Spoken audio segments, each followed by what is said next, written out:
Hey, how you doing, everybody out there? Glad to have you back this week. This week, I did want to finally get off of the wrestling subject. I wanted to go into this big topic that's going on within youth football, where they're trying to take out contact for all youth football.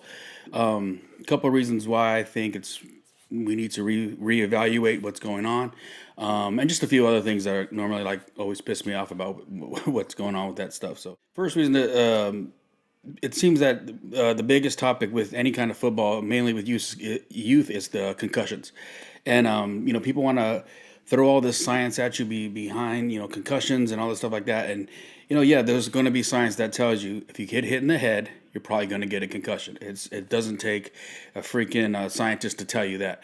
One of the things that I think we need to look more deeply into with concussions and just with contact with youth football is the actual coaching that goes behind youth football and football in general, high school football or whatever.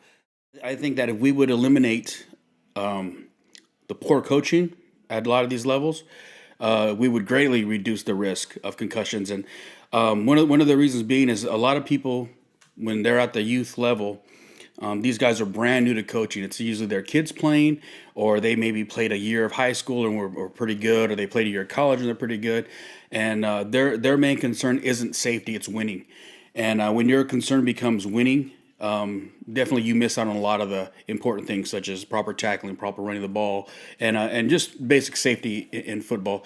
And a good example I can give is they have this show that's out right now called Friday Night Tykes.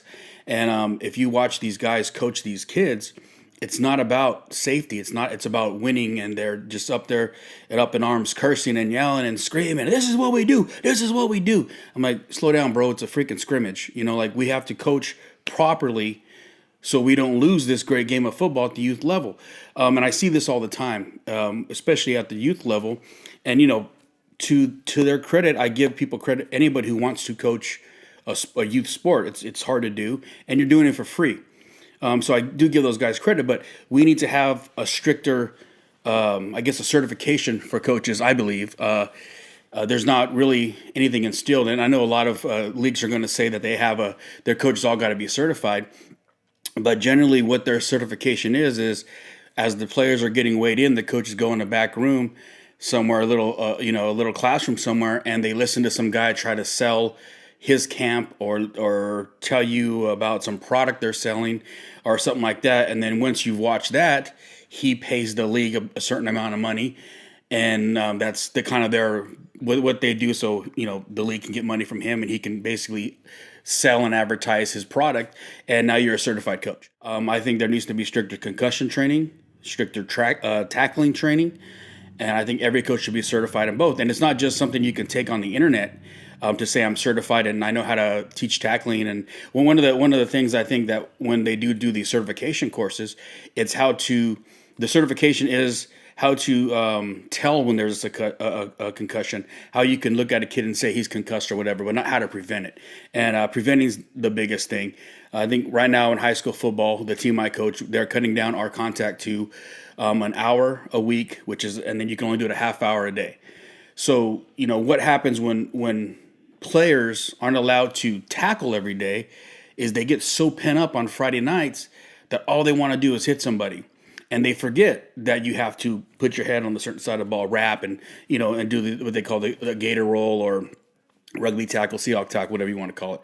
And they want to lead with their helmet, and they want to put people down, and they're pent up all week. When you're teaching tackling, it should be light at first, and then you build to some contact, but you have to have it full speed. One of the issues I've seen a lot is that the defenders can't put their heads down, but the offensive guys running the ball plow into people with head. They want to say they're hitting with their shoulders, but their heads are there, and that's generally where the concussions lie. That's one of those things I think needs to be reviewed, because you can come up with a bunch of hundred other reasons why.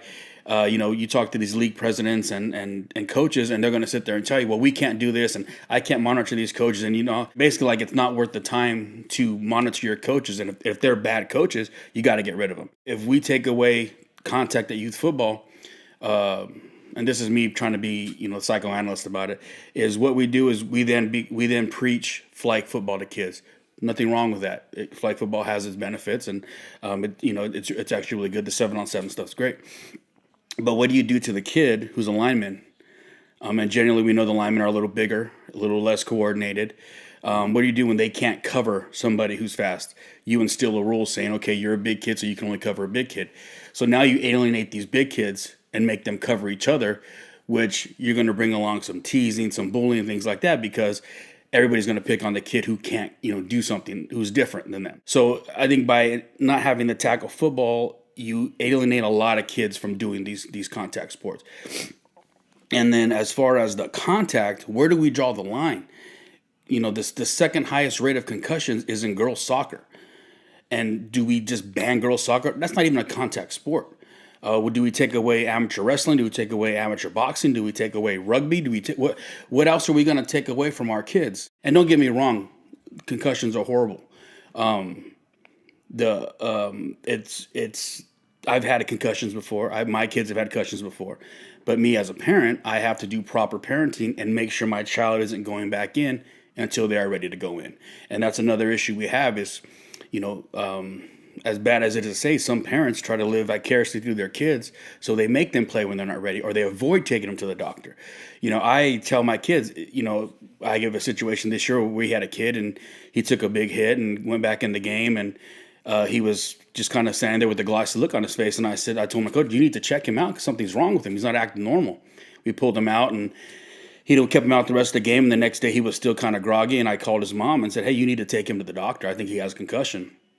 And it went to the doctor, and yes, he had a concussion, so he sat out the next 3 weeks. And that's just a chance me as a coach I'm willing to take, for player safety. And yes, it is about winning, but I don't want to win at the expense of some kid having a brain fucking meltdown and basically dying or being paralyzed or whatever it may happen with these concussions. So I think if we just coach proper safety, and we police the proper safety of it, and when there is an actual injury, I think we need to have greater guidelines to when the kids can return, and more strict guidelines on when the kids can return. And I know it's it's bad, and some coaches don't want to do it. And me, I want the best kids on the field, and I know a lot of times it's easy to say, oh, he has a concussion, send him out 2 weeks.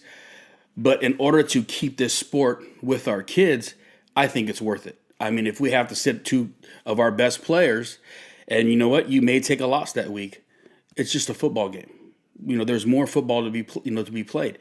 So I think in order to save youth football, to save contact in youth football, we need to take drastic measures, and it's not just banning it at all. That's not going to benefit us in the long run. I really don't want to say where our future is going, but we start taking out football from our youth, and there's always people use football as a way we can say, oh, well, kids need it for this, they stay out of trouble and all that stuff.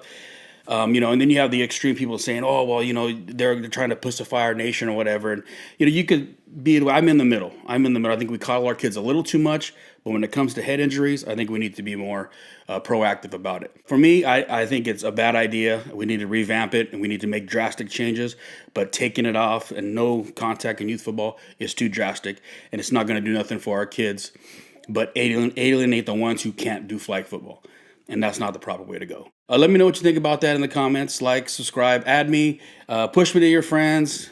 If you don't agree with me, please feel free to tell me in the comment section. I would love to talk to you about it. Maybe we can do something where I'll answer some other questions about it. But if I have to say this right now, if we take contact out of youth football, it's another step to destroying our kids